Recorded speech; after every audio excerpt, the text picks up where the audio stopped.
kasama po natin via Zoom at nagpapasalamat po tayo sa oras niya. Ang political pundit and former presidential political advisor, Tito Ronald Llamas.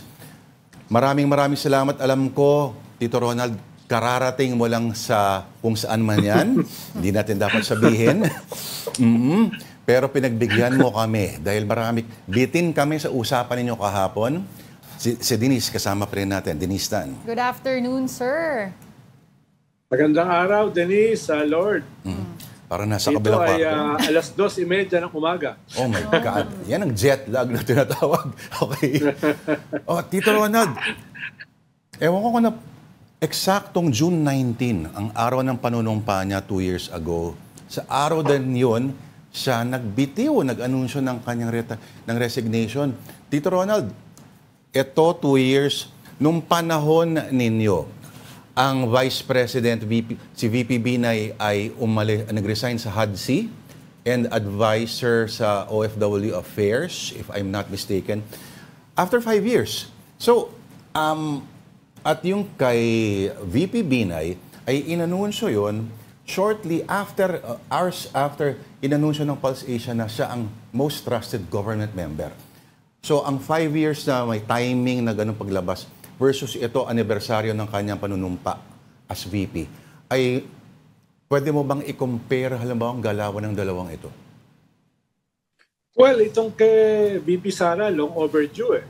Sa kanyang salita niya mismo, noong June 12 anniversary, di ba, sabi niya, yung unit team ceased to exist after the election. After the election pa lang sa kanya na lang galing yan.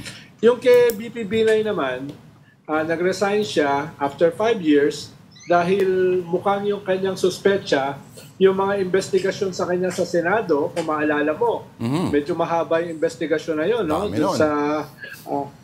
Dun sa kanyang mga properties, na wala sa kanyang salin, yung investigasyon sa environmental or green building ng kanyang anak na mayor sa Makati, etc.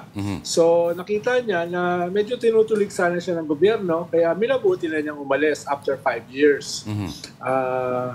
Ito, after 2 years, nag-resign siya at ano bang kahalagahan ng 19, Lord? Birthday lang naman ni Jose Rizal. Di ba birthday ni Rizal? Oo. Birthday ba yan? Yes. Oh, yan. So, hindi lang dahil sa kanyang panunumpa 2 years ago, kung hindi baka gusto niyang idikit sa birthday ni Rizal. Hindi ko lang sigurado kung alam niya yung date. Easy! No? So, pero Lord, marami kasing, in a way, very honest yung statement na ng June 12. Na wala na talaga yung unit team immediately after the election. Dahil kung maalala mo, iba yung gusto niyang cabinet position, hindi naman DepEd. Yes, oo. Mukhang ang gusto niya noon, Secretary of National Defense. At yung kanyang mentor, si Gloria Macapagal-Arroyo, ang gusto ay maging speaker. So yung mentor niya at saka siya, immediately after the election, mukhang hindi nakuha yung gusto. Kaya may sama na ng loob sila noon. At a few months later, nung natanggal si former President Arroyo as Deputy Speaker, Senior Deputy Speaker, ay doon nangyari yung tambaluslos moment. Tinawag niyang tambaluslos si Speaker Martin Romualdez. So yan yung first few months after the election. Yes. Kita natin na hindi lang cracks medyo malalim na fault na biyakan na no, yung nangyari. At after niyan, sumunod naman yung confidential at saka intelligence funds na wala sa kanya in the hundreds of millions. Kaya noong mga panahon na yan ay talagang matindi na yung bakbakan. Yung bakbakan na yan. At sumama na pati yung kanyang tatay sa Rambol. At last year ay nagsimula na yung mga threats ng tatay sa kanyang boss, si President Bongbong, in terms of destabilization, mutiny, people power, etc. Yung nakita natin this year sa mga prayer rally na nawala yung prayer ay mas matindi. No? Mas matindi. Okay. Tito Ronald, Ang sinabi ni Binay nung finally nag-ano siya ng resignation, sabi niya ay he was tired of being a punching bag. Kayo kasi ginulpi ninyo eh. Pero sabi niya, now that malaya na raw siya sa kabinete, mas malaya na raw siyang pumuna. Okay. Sa kaso naman ni VP Sara, ang discussion niyo kahapon, medyo ano pa siya, no? Disimulado at ang wordings ng kanyang resignation ay sabihin natin na medyo ano pa, tame, walang maanghang, walang bitterness, ika nga. Hindi gaya ng kunyari ng pag-resign ni Doy Laurel mula sa Cory Cabinet. Oo. Yes. Yung pag-resign ni Vice President Binay, dahil yan doon nga inuulit ko, doon sa Senate hearings, sa mga anomalya daw sa kanyang mga pag-aari na dapat nakalagay sana sa SALN. Pero yung nag-imbestiga sa kanya, wala rong membro ng ruling party, ng Liberal Party at that time. Dalawa ron ay membro ng Nacionalista. Si Senator Trillanes at si Senator Alan Peter. Tapos yung isa, si Coco Pimentel, ay member ng PDP Laban.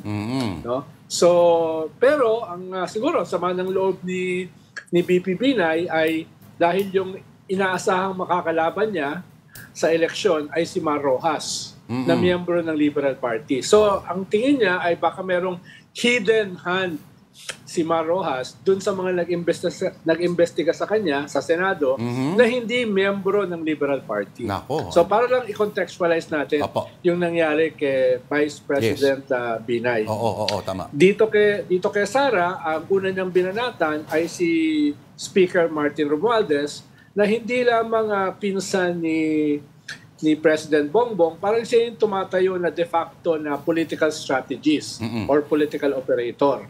Kaya hindi magugulat na siya yung magiging campaign manager itong parating na midterms. No? Pero medyo last year pa lang, untenable na yung posisyon ni Vice President Sara Duterte. Dahil yung kanyang mga kapatid, yung kanyang tatay, yung kanyang mga kaalyado, yung kanyang mga kaibigan ay lahat bumabatikos na kay Bongbong Marcos. At hindi simpleng batikos. Sobrang antagonistic yung batikos. Kung maaalala mo, late last year at saka early this year, lahat ng pwede mong ibato kay PBBM, kay President Bongbong, binato nila maliban sa kasama na rin pala kitchen yung kitchen sink na tinatawag. No? So, destabilization, mutiny, people power, sedition, secession, even a hint of assassination. Sabi nga ni Mayor Baste Duterte, baka mangyari kay Bongbong yung nangyari sa mga Romanov sa Russia na minasakir yung pamilya or kay Mussolini na binitay ng patiwarek kasama ng kanyang girlfriend. So, medyo lantad na threat na yon, hindi lang veiled threat yon.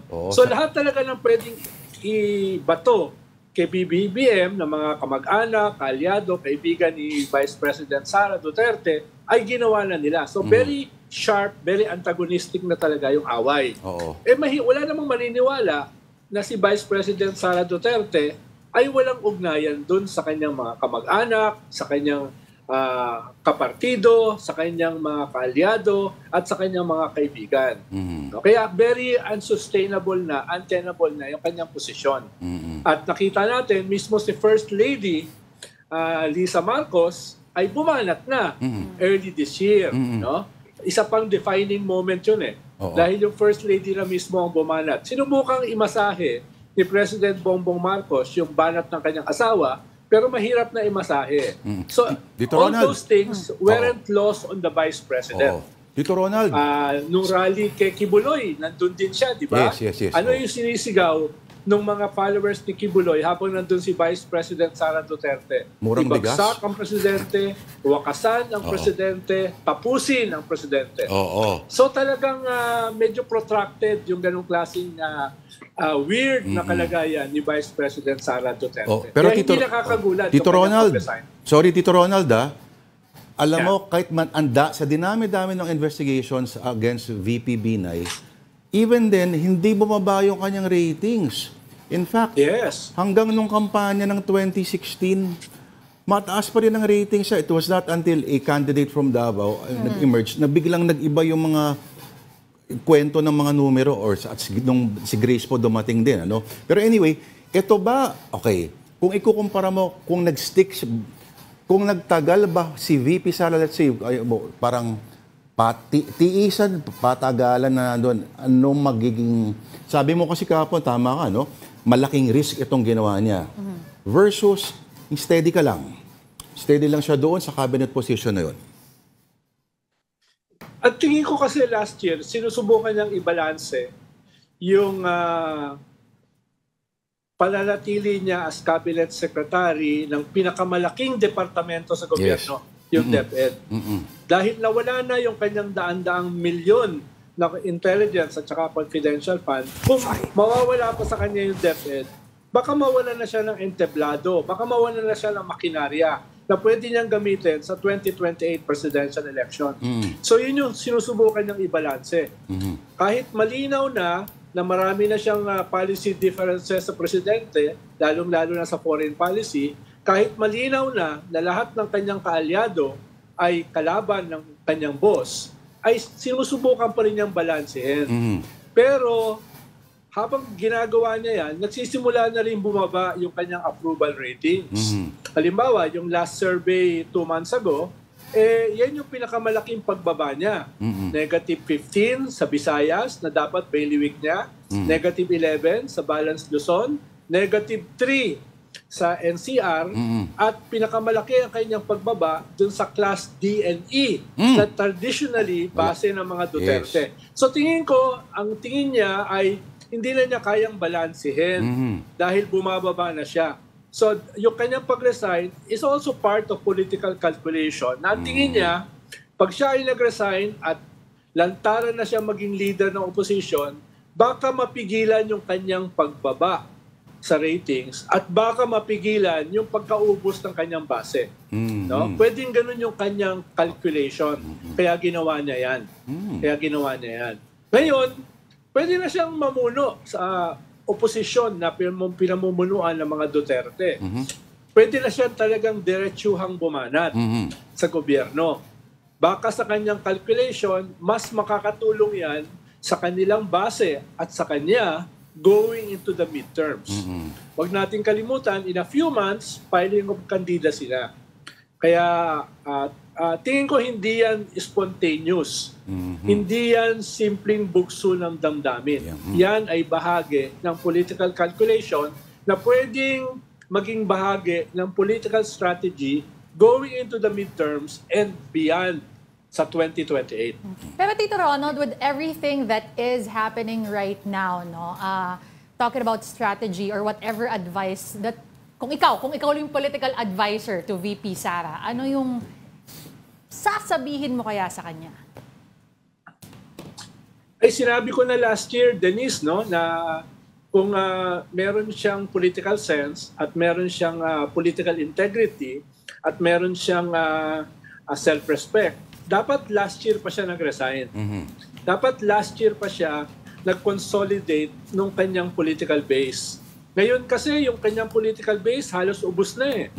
Halos lahat ng mga local officials ng PDP at saka Hugpong either umalis na or nasuspinde na.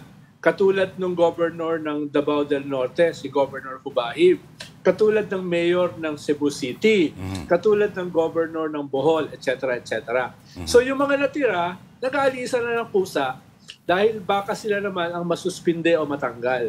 So kung nag-resign siya last year, baka meron pa siyang nasagip. Baka meron pa siyang na-consolidate.